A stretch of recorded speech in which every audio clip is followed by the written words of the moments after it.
हर खबर पर होगी आपकी पकड़। डाउनलोड कीजिए एबीपी लाइव ऐप।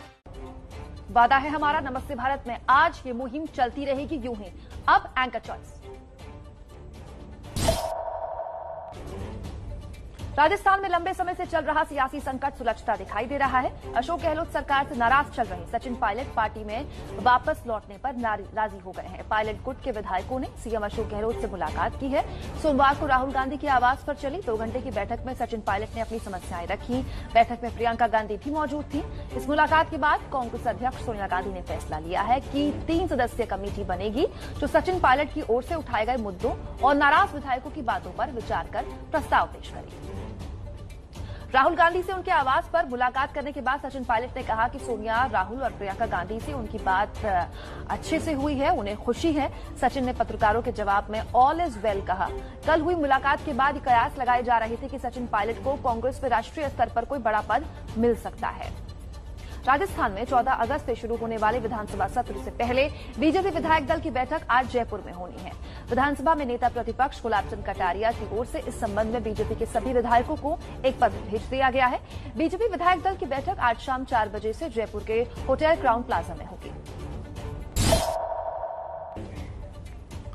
आज जून महीने के औद्योगिक उत्पादन के आंकड़े जारी होंगे। कोरोना लॉकडाउन के बाद ये लगातार औद्योगिक उत्पादन का आंकड़ा नकारात्मक रहा है। अप्रैल 2020 में औद्योगिक उत्पादन के आंकड़ों में 34.7% की गिरावट दर्ज की गई थी।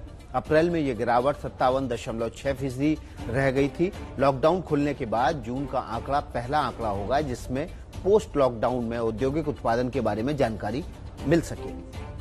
बीएसपी विधायकों के विलय मामले में राजस्थान हाईकोर्ट की सिंगल बेंच आज फैसला करेगी। कोर्ट में सुबह 11 बजे से सुनवाई होगी। इस मामले में कांग्रेस ने हाईकोर्ट से खुद को पक्षकार बनाने की अपील की है। कांग्रेस ने कहा है कि बीएसपी के सभी विधायक अब कांग्रेस में हैं, इसलिए राजस्थान प्रदेश कांग्रेस के अध्यक्ष को पक्षकार बनाया जाए।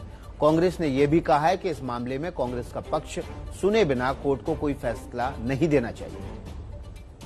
राम मंदिर के मॉडल के बाद अब टाइम्स स्क्वायर तिरंगा रोशनी में सराबोर होने को तैयार है। फेडरेशन ऑफ इंडियन एसोसिएशन ने इस साल पहली बार स्वतंत्रता दिवस पर तिरंगा लहराने का फैसला किया है। एफआईए ने कहा है कि एम्पायर स्टेट बिल्डिंग को केसरिया, सफेद और हरी रोशनी से सजाया जाएगा। समारोह में अमेरिका में भारत के काउंसलर जनरल रणधीर जायसवाल मुख्य अतिथि होंगे।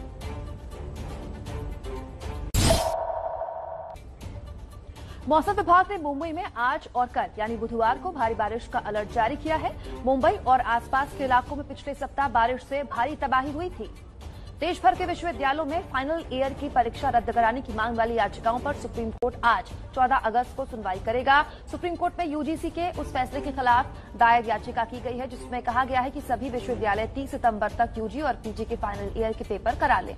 इस फैसले के खिलाफ सुप्रीम कोर्ट में याचिका दायर करी गई थी कि कोरोना संकट में परीक्षाएं कराने का फैसला छात्रों के लिए सही नहीं।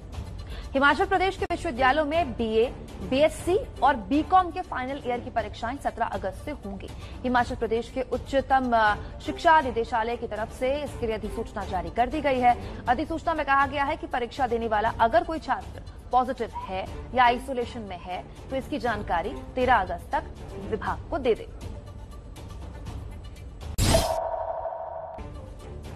कोरोना को लेकर सरकार की ओर से उठाए गए कदमों, तैयारियों और नए अपडेट्स पर आज प्रेस कॉन्फ्रेंस आयोजित की गई है। प्रेस कॉन्फ्रेंस शाम 5 बजे मीडिया सेंटर में होगी।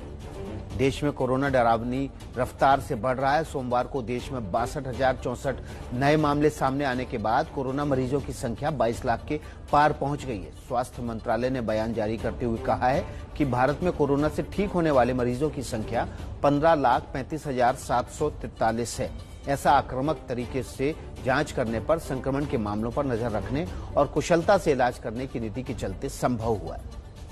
महाराष्ट्र में बीते 24 घंटे में 240 पुलिसकर्मी कोरोना पॉजिटिव पाए गए, जबकि 3 पुलिसकर्मियों की मौत हो गई है। महाराष्ट्र में अब तक 128 पुलिसकर्मियों की मौत हो चुकी है।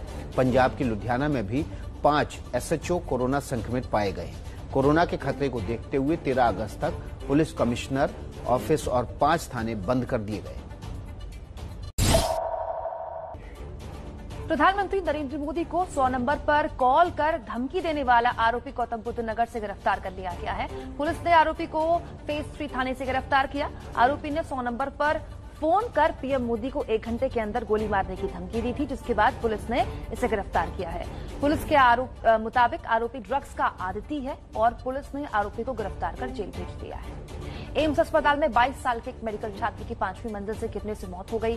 विकास नाम का एक मेडिकल छात्र बेंगलुरु का रहने वाला है और एम्स में 2018 बेंच का मेडिकल का छात्र है। विकास अपना इलाज कराने के लिए एम्स आया था और यहां साइकेट्रिक डिपार्टमेंट में उसका इलाज चल भी रहा था। कल शाम लगभग 6 बजे विकास रहस्यमय हालत में 5वीं मंजिल से नीचे गिर गया। हादसे की जानकारी मिलते ही विकास को एम्स ट्रॉमा सेंटर भर्ती कराया गया, लेकिन ऊंचाई से गिरने की वजह से उसकी मौत हो गई। दिल्ली पुलिस जांच कर रही है। पुलिस को शुरुआती जांच में सुसाइड केस लग रहा है। केरल के कोझिकोड विमान हादसे में जान गंवाने वाले जांबाज कैप्टन पायलट साठे को आज अंतिम संस्कार उनका होगा। उनके पार्थिव शरीर को रविवार दोपहर में एक विमान से मुंबई लाया गया। पार्थिव शरीर को मुंबई के भाभा अस्पताल में रखा गया। आज सुबह 9 बजे उनके पार्थिव शरीर को उनके घर ले जाया जाएगा, जहां एयर इंडिया के कर्मचारी कैप्टन साठे को आखिरी विदाई देंगे। 7 अगस्त को दुबई में भारतीय नागरिकों को लेकर लौट रहा एयर इंडिया का विमान कोझिकोड एयरपोर्ट पर दुर्घटनाग्रस्त हो गया था। हादसे में 2 पायलट समेत 18 लोगों की जान गई थी। आईपीएल की टाइटल स्पॉन्सरशिप के लिए बीसीसीआई ने टेंडर जारी कर दिए है। 14 अगस्त के अंदर जो कंपनियां टाइटल स्पॉन्सरशिप लेने के लिए उत्सुक हैं, इसके लिए बीसीसीआई के पास आवेदन करना होगा। बीड जमा कराने की आखिरी तारीख 18 अगस्त रखी गई है। आपको बता दें कि बीसीसीआई ने भारत चीन विवाद के बाद लगातार उठ रही मांग को देखते हुए चाइनीज कंपनी वीवो को आईपीएल की टाइटल स्पॉन्सरशिप से हटा दिया था।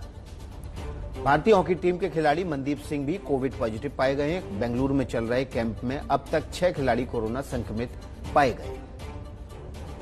कल हुई आईसीसी की बोर्ड मीटिंग में 1 महीने के अंदर नए चेयरमैन के चुनाव का फैसला लिया गया है। इलेक्ट्रॉनिक वोटिंग और नॉमिनेशन की प्रक्रिया पर भी चर्चा हुई है।